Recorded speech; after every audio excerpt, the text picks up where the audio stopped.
Hello बच्चों, मैं doctor Sunita Nandal कक्षा 12th के लिए आरो भाग 2 का सेकंड पार्ट है बाजार दर्शन, जिसके लेखक है जैनेन्द्र कुमार। उसके अभ्यास के प्रश्नोत्तर लेकर आई हूँ। बाजार का जादू चढ़ने और उतरने पर मनुष्य पर क्या क्या असर पड़ता है, क्या क्या प्रभाव पड़ता है। मतलब क्या है, बाजार का जादू चढ़ने और उतरने पर मनुष्य पर क्या क्या प्रभाव पड़ता है। बाजार का जादू चढ़ने पर मनुष्य बाजार की आकर्षक वस्तुओं को खरीदने लगेगा। जिन चीज़ों के प्रति वो आकर्षित होगा उन चीज़ों को खरीदने लगता है। प्राय अनावश्यक वस्तुएं खरीद लेता है, जिन चीज़ों की ज़रूरत ना होती उनको भी खरीद लेता है। लेकिन जब बाजार का जादू उतर जाता है तो उसे पता चलता है कि जो वस्तुएं उसने अपनी सुख सुविधाओं के लिए खरीदी थी वे उसके आराम में बाधा उत्पन्न कर रही हैं। वो बिना मतलब की चीज़ें उसने खरीद ली। आकर्षित होता है तो क्या करेगा, बहुत सारी चीज़ें खरीदेगा। और जब वो बाजार का जादू उतरेगा तो उसे लगेगा कि ये बहुत सारी चीज़ें बिना मतलब के मैंने इकट्ठी की। बाजार में भगत जी के व्यक्तित्व का कौन सा सशक्त पहलू, सशक्त होता मजबूत पहलू बढ़कर सामने आता है। क्या आपकी नज़र में उनका आचरण समाज में शांति स्थापित करने में मददगार हो सकता है?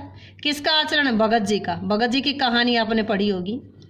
भगत जी चौक बाजार में चारों ओर सब कुछ देखते हुए चलते हैं, चारों ओर सब कुछ देखते हुए चलते हैं, लेकिन वे बाजार के आकर्षण की ओर आकर्षित नहीं होते। पूरे बाजार को देखते जाते हैं लेकिन आकर्षित नहीं होते। न तो बाजार को देखकर हैरान होते हैं, न ही बाजार की बनावटी चमक दमक में खो जाते हैं। बाजार में सजी हुई अनेक प्रकार की वस्तुओं के प्रति ना तो उन्हें कोई लगाव है ना ही लगाव है, बल्कि तटस्थ भाव से, संतुष्ट मन से सब कुछ देखते हुए चलते हैं। उन्हें जो चीज़ लेनी है, उन्हें तो नमक और जीरा खरीदना है, इसलिए वे फैंसी स्टोरों पर न जा कर के सीधे पंसारी की दुकान पर चले जाते हैं। उनका जीवन का ये सशक्त पहलू उभर करके हमारे सामने आता है। अगला क्या आपकी नज़र में उनका आचरण समाज में शांति स्थापित करने में मददगार हो सकता है? निश्चय से भगत जी का ये आचरण समाज में शांति स्थापित करने में मददगार हो सकता है। अनावश्यक वस्तुओं को घर में इकट्ठे करने से परिवार की अशांति बढ़ती है, परिवार में की शांति खत्म होती है, अशांति बढ़ती है। यदि मनुष्य जरूरत के अनुसार चीज़ें खरीदता है तो इससे बाजार में महंगाई नहीं बढ़ेगी, लोगों में संतोष की भावना आएगी, समाज में शांति व्यवस्था फैलेगी। बिना मतलब की चीज़ें इकट्ठी करेंगे क्या होगा, पैसा बेकार जाएगा। जितनी चीज़ों की डिमांड बढ़ेगी तो महंगाई बढ़ेगी। नेक्स्ट क्वेश्चन देखिए, बाजारूपन से क्या तात्पर्य है? बाजारूपन से क्या तात्पर्य है? किस प्रकार के व्यक्ति बाजार को सार्थकता प्रदान करते हैं अथवा बाजार की सार्थकता किस में है? बाजारूपन का अर्थ है ओछापन। इसमें दिखावा ज़्यादा होता है, ज़रूरत कम होती है, दिखावा ज़्यादा होता है, गंभीरता नहीं होती, केवल ऊपरी दिखावा, ऊपरी सोच होती है।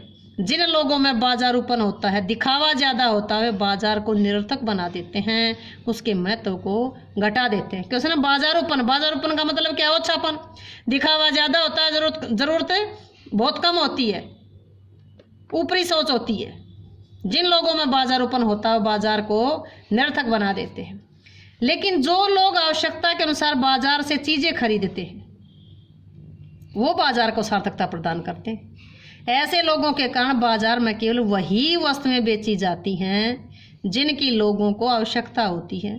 ऐसी स्थिति में बाजार हमारी आवश्यकताओं की पूर्ति का साधन बनता है। भगत जी जैसे लोग जानते हैं कि उन्हें बाजार से क्या खरीदना है, तो भगत जी जैसे लोग ही बाजार को सार्थकता प्रदान करते हैं, बाजार को सार्थक बनाते हैं। जिन्हें ऊट पटांग खरीदना है वो बाजार को निरर्थक बना देते हैं। नेक्स्ट क्वेश्चन है कि बाजार किसी लिंग, जाति, धर्म या क्षेत्र नहीं देखता, वह देखता है सिर्फ उसकी क्रय शक्तियों को, खरीदने की ताकत को। इस रूप में वह एक प्रकार से सामाजिक समता की भी रचना कर रहा है। आप इस बात से कहाँ तक सहमत हैं? यह कहना सही है कि बाजार किसी भी व्यक्ति का लिंग, जाति, धर्म और क्षेत्र नहीं देखता, चाहे स्वर्ण हो या असवर्ण। सूचित अनुसूचित जातियों के लोग आदि सब के लिए एक जैसा है। बाजार ये नहीं पूछता कि आप किस जाति किस धर्म से संबंधित हैं, वो तो केवल ग्राहक को महत्व देता है। ग्राहक के पास पैसे होने चाहिए, उसका स्वागत करता है। इस दृष्टि से बाजार निश्चय से सामाजिक समता की समानता की रचना करता है, क्योंकि बाजार के सामने चाहे ब्राह्मण हो चाहे निम्न जाति का हो, हिंदू हो मुस्लिम हो सिख ईसाई हो, सब बराबर हैं। वे ग्राहक के सिवाय उनके लिए कुछ नहीं है। इस दृष्टिकोण से मैं पूर्णतः सहमत हूँ। दुकानदार के पास सभी प्रकार के लोग बैठे हुए देखे जा सकते हैं। कोई किसी से ये नहीं पूछता कि किस जाति का है किस धर्म का है। परंतु मुझे एक बात खलती है, आज बढ़ती हुई आर्थिक विषमता के कारण केवल अमीर व्यक्ति ही बाजार में खरीदारी कर सकता है। महंगाई के कारण गरीब व्यक्ति बाजार जाने की हिम्मत भी नहीं करता। फिर भी सच्चाई है कि बाजार सामाजिक समता सामाजिक समानता की स्थापना करता है। नेक्स्ट देखिए, आप अपने तथा समाज के कुछ प्रसंग ऐसे प्रसंग का उल्लेख करें जब पैसा शक्ति के परिचायक के रूप में प्रतीत होता हो, जब पैसा ही ताकत है। दूसरा क्वेश्चन क्या है, जब पैसे की शक्ति काम नहीं आई। क्वेश्चन दो तरह से पूछे, दो प्रश्न हैं कि एक तो पैसा ही ताकत है, अगर एक पैसे की ताकत काम नहीं आई क्या है। पहला देखिए, सचमुच पैसे में बड़ी ताकत है। पैसे का हमारे जीवन में अत्यधिक महत्व है। जीवन में ऐसे अनेक अवसर आते हैं जब पैसे के अभाव को महसूस करते हैं, लेकिन ये भी सही है कि जीवन में पैसा ही सब कुछ नहीं है। पहला भाग क्या करता है, जब पैसे को ही केवल ताकत मानते हैं। भले ही हमारे देश में कहने को लोकतंत्र है, लेकिन गरीब व्यक्ति चुनाव नहीं लड़ सकता। आज के माहौल में विधानसभा का चुनाव लड़ने के लिए कम से कम 2 करोड़ रुपए तो चाहिए। आम आदमी इतने पैसे कहाँ से इकट्ठे करेगा। अतः हमारे जो चुनाव हैं वो पैसे की ताकत के परिचायक बन चुके हैं। अमीर और दबंग लोग चुनाव लड़ते हैं, जीत कर पैसे बनाते हैं। चाहे कोई एमएलए हो चाहे कोई एमपी हो, सभी करोड़पति हैं। इसी से पैसे की ताकत का अंदाजा लगाया जा सकता है। जब पैसे की शक्ति काम नहीं आई, पैसे में पर्याप्त शक्ति होती है, दोनों पहलू हैं, ये तो पैसा ही ताकत है। लेकिन जीवन में अनेक मौके ऐसे आते हैं जब पैसे की शक्ति काम नहीं आती। सेठ जी के पुत्र को कैंसर हो गया, लाखों रुपए खर्च किए, अमेरिका ले गया, बेटा बच नहीं सका। सेठ जी के पैसे की शक्ति की काम नहीं आई। आज के संदर्भ में देखो, किसी को कोरोना हो गया, सारी कमाई दमाई सारी पूंजी धरी की धरी रह गई। क्या काम आया वो पैसा? पैसा खूब था, लेकिन पैसे के आगे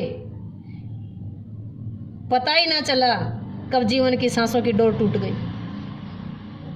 वहां पैसे की शक्ति काम नहीं आती।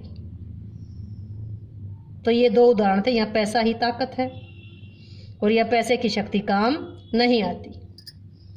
उम्मीद है कि बाजार दर्शन चैप्टर आपको अच्छा लगा होगा, अच्छे से क्लियर हुआ होगा। वीडियो अच्छी लगे तो लाइक करें, शेयर करें, चैनल को सब्सक्राइब करना ना भूलें।